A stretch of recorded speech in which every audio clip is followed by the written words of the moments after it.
now a danger that has become a threat to us all. It is a deadly disease and there is no known cure.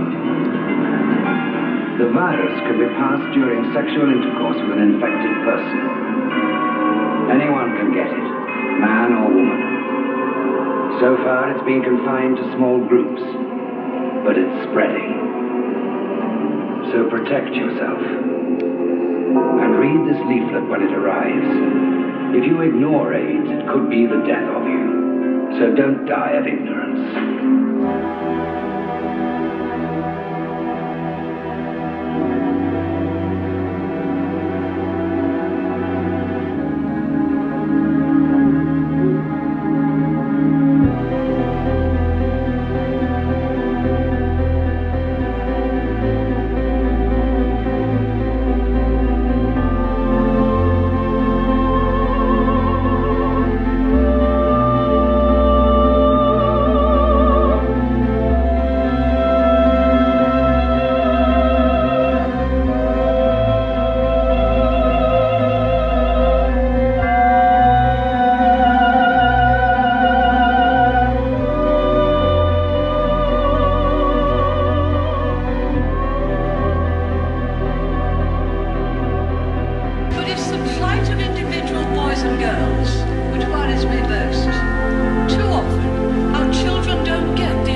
Prejudice, With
Education, let's ever see.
extraordinary outpouring of emotion that was. It's beautiful to see a performance on video that you were at live. It felt like I saw so many things I hadn't seen before. Let us see who is still with us. Jim, are you there? Or Bobby or Scottee?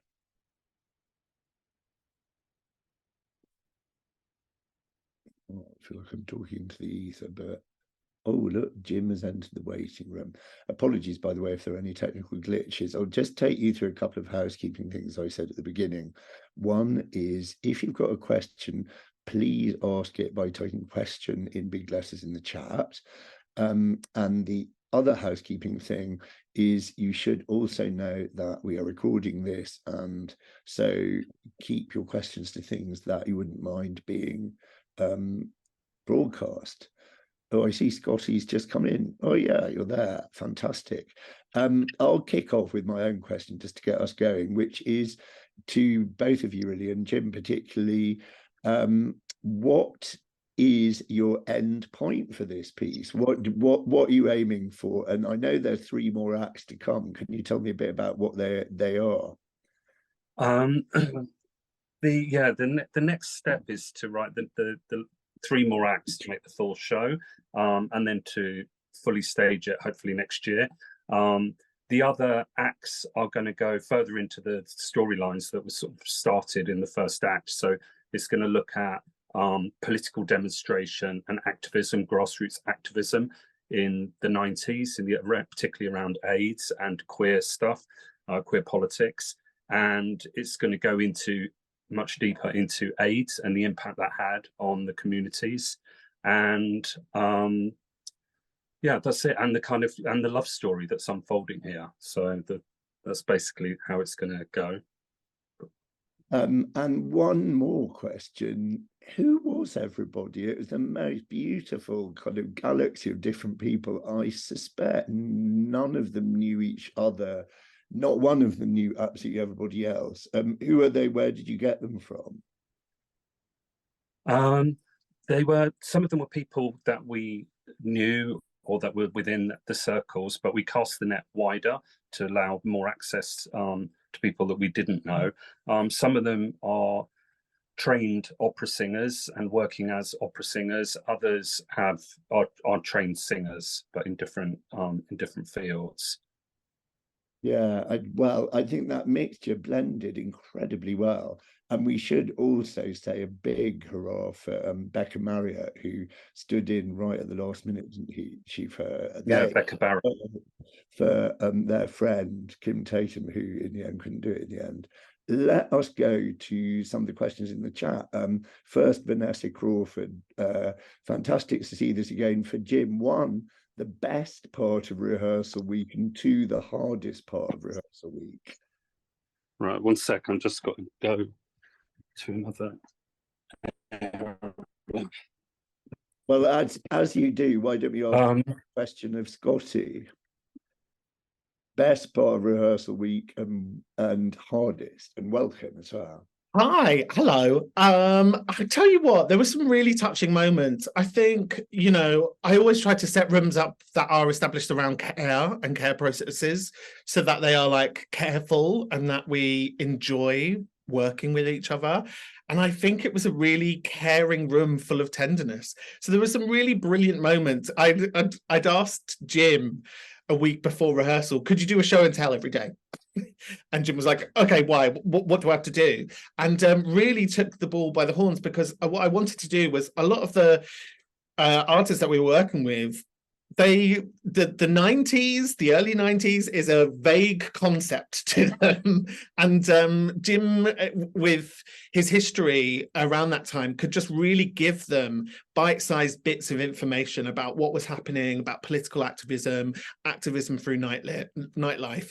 And some of those moments were my favorite, just to not only the stories that Jim was able to share that I've been hearing for a long time, but to see how engaged our performers were with that history and them get a sense that the history that Jim and Nigel are talking about, they feel there's a similarity with what's happening within the queer community at the moment. So that's probably my favorite. And I guess the worst or the most difficult was just with our wonderful Kim, who played Mother. Just, you know, sometimes the mind is willing but the voice isn't, and just it was so beautiful to have her presence in the room and everything that she gave to the work. But yeah, it was to have their friend Bella, you know, come in. It was like very much like a Judy Garland film, that the show must go on. Yeah, it's so interesting what you say about people looking at moments from our queer past that not everybody was alive for. We had that again. It's been a bumpy year for queer shows in our festival. There's about 8, and you can look at a Zoom about that called Queer Connections on the website.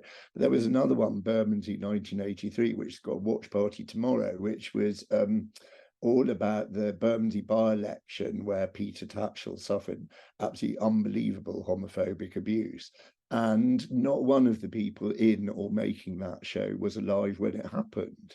It was really interesting for people like me and Jim, you'll remember it, to like, wow, it's like weird to come back to that. Anyway, I should start doing trailers for other pieces and bring Vanessa's 2 questions to you, Jim. The best part of the rehearsal week and the hardest part of the rehearsal week. The best part was having the time, because on one hand it feels like a luxury of time. Another thing that I think is really important to point out is that the majority, nearly all the cast, only had that week to rehearse. We literally had daytime hours, Monday to Friday, under a very kind of strict schedule that Scottee laid out to make sure we got through everything we had to get through. So it's quite phenomenal to know how much was achieved, you know, within that time frame. They learned all their lines, it's the hardest thing was probably it covered a lot of emotional things for me. You know, I mean, dealing with that period of time was very difficult. It's one of the reasons that we wanted to make the piece, was to actually explore some of that, let people know about some of the difficult things that people went through during that time, and for those that survived it. And for me personally, you know, it meant digging in to memories and emotions that I, you know, quite consciously have had buried away for like 2 or 3 decades.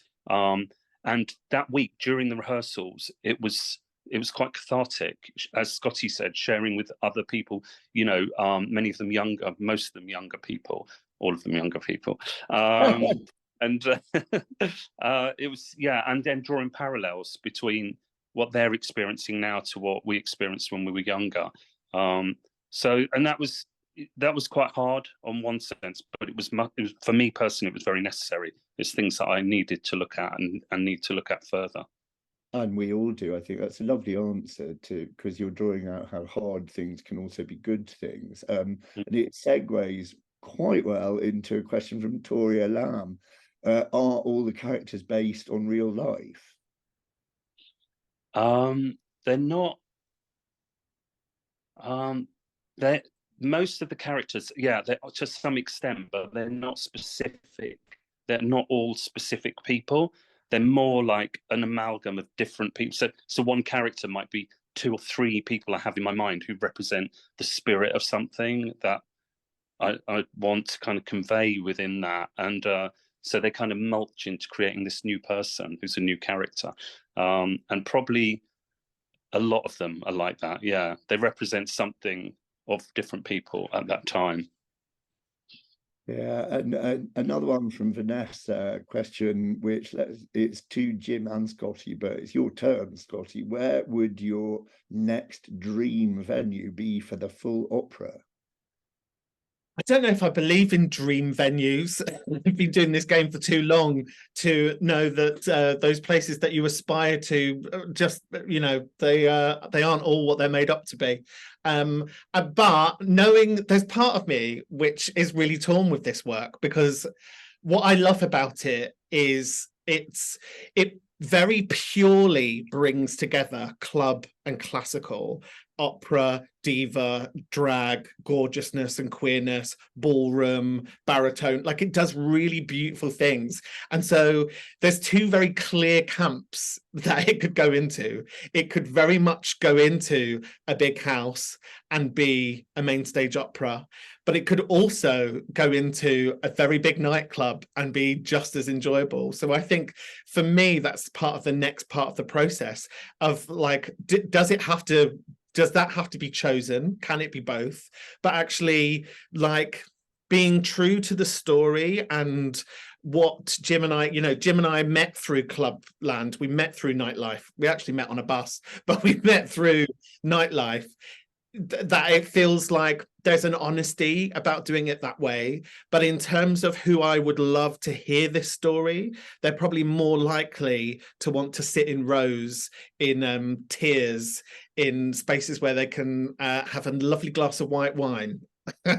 So there's for me, and for me only, you know, this isn't consortium, you know, that is definitely that's a question that, you know, I'm like, what do you think?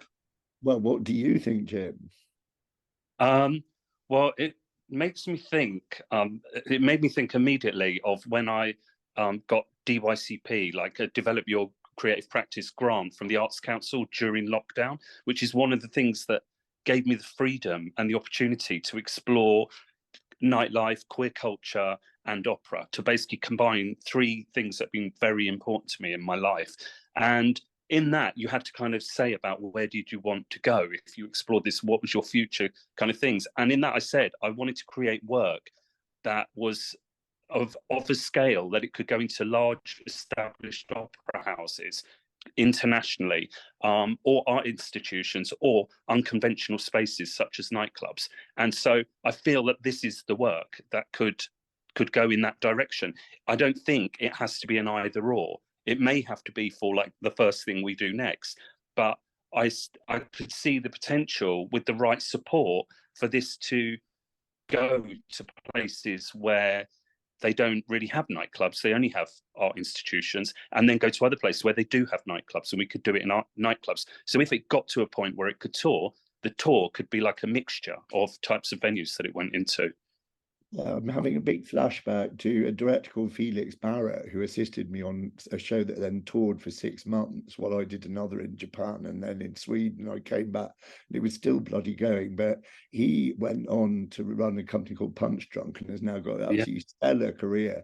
And one idea that he said to me, because he was already doing it back then, was he would really love to make a show where you go in one door and it's a nightclub, and you go in another door and it's an opera house, but you don't tell anybody, and everyone arrives in the middle and they have their experience. It feels like you should get in touch with him, because he's probably got the, like, wallop to make that happen now. A couple more questions popped up.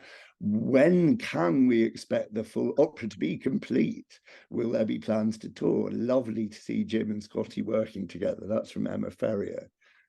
It's a related question. Who's got the answer? Who's got the check? Well, that's almost what I was going to say. This room is full of people who might be able to help you make it happen. So maybe that's a question for the audience. Courtney, how did you decide on the soundtrack to accompany the piece? That's a good question. Yeah, that is, because when Nigel and I started this, it was at the beginning, like, how kind of orchestral would it be? And then a question of how hybrid would it be? And then a question of, like, how electronic should we make it? It kept evolving. And this is part of the advantage of doing this kind of R&D period, because it gave us a chance to work out some ideas of how we might move forward. I mean, I think ultimately I decided it was to capture the nightlife essence I thought it had to be much more electronic. So we then made it much more electronic. But a lot of our references, as was the case with a lot of electronic music at that time, it was kind of orchestral in its own way. You know, they had string lines and string pads and pianos and a lot of the instruments that were, you know, apart from kind of like, say, like lots of very electro kind of music, but generally like house music, they were making lots of stuff that the sounds on synths were strings, brass. I mean, they were like referencing orchestral sounds. So I feel like we've just captured the kind of electronic aspect of the nightlife, but at the same time, one of the things across the board with this production was a very clear decision to not try to be a period piece. Like, we didn't want it to sound like it was made in the 90s, but it had references and was a nod to that. So, you know, there's things like the Looking Fierce beat, you know, boom, boom, boom, boom, boom. That isn't likely to have happened at that time. That's a much more contemporary kind of ballroom influence. But part of the reasoning of kind of not being precious about that was about trying to connect the lineage and go, where we are now is connected to where we were then. And these, you know, this kind of family and a lineage and a culture that evolves. Which segues us, Jim, beautifully into what ought to be the last question, because time is ticking away, which is from Jean Fleming. Are there any similar challenges between the 90s and the current day? How has that time experience impacted the community in the current day? Because that makes me think straight away of Rave the Pain Away, but you can explain that. Yeah, I think, well, there are challenges in the sense of the levels of homophobia and now where people might see transphobia from the establishment or from governments and things like that. I think there's similarities there. It's, you know, things that people can identify with now in time that people might not have expected. We would reach a point where people would read things in the newspaper that were as vicious as things that we had in the late 80s and the early 90s as queer people, particularly aimed at people with AIDS. There's other things, obviously, things like COVID. You know, there's the impact of COVID. I mean, people, had we written this work 4 years ago, people would still take a lot of the things away from it. But I think it means a very different thing to them now, because they now are much more able to relate to what is it like to have the mystery virus. You know, what is it like to have people in your family dying and becoming seriously ill? But what they'll also understand, which is kind of the seeds of that are planted in this first act, but will become more evident later, is how hostile the establishment was and how little governments did globally to find a cure. You know, I mean, it took 15 years to find, 16 years, a way of managing it. You know, imagine that had happened with COVID. It means we'd still be in the very early stages of it. And yeah, so I think there's kind of some kind of like things like that people can draw parallels to. There's a political alchemy as well, you know, like there's a similar government that was then. We have a similar government now. Then there was this generation that was spoken about as being, you know, lawless and drug taking, and actually what they were doing is trying to like free themselves from the constraints that had been given to them. And I think definitely when I look at, you know, the generations that are younger than me, those same feelings they are inhabiting as well. But there's a lot of parallel when we were talking about this period of time with the performers, particularly those that were existing in nightlife, who were involved in political activism. They were so shocked to see the similarity. And I think that for me, these young people who are going through this now can see something that happened 20, 30 years ago and get a sense of like, this feels similar, like what can be learned, you know, and what they will learn from this work, I think is very powerful. Yeah, I mean, one of the, just quickly to finish, Bill, one of the important things about the work for me was about dialogues, and it was about batons and elders and new generation, and realizing that there is there's a kind of there's a gap between largely between generations, but it's also kind of like partly around gender and stuff like that. And it's about trying to help people realize, you know, for the older people to realize and look at the younger generation and how they might be or, you know, what kind of values they have, and have hopefully have a better understanding of what they might be going through, and how they may actually be able to relate to it if they honestly look back on what they went through, what I went through when I was younger. And then again, on the younger generation side, for them to look at the elders, the kind of queer elders, you know, the gay men and things like that, who can often be vilified at the moment, but people often don't realize what a lot of those men went through. And, you know, with over 80% of people diagnosed with HIV and AIDS in the early 90s were gay men, you know. And so those gay men have, the ones they see now, have survived it. Many of their friends didn't. And even though they survived it, they lost many other things, lovers, friends, you know, certain types of freedom and stuff like that. Their youth, you know, their youth was robbed of them by this virus and by society's attitude towards them in the late 80s and early 90s. So yeah, hopefully this work can help to make those connections and get everyone talking again. That's really powerful words to end on, Jim. Thank you very much. And thank you everyone else for coming. We've got more watch parties tonight, tomorrow and the next day. And hopefully we'll see more of Fierce Love really soon. But thank you very much. Big clap. Thank you. Bye.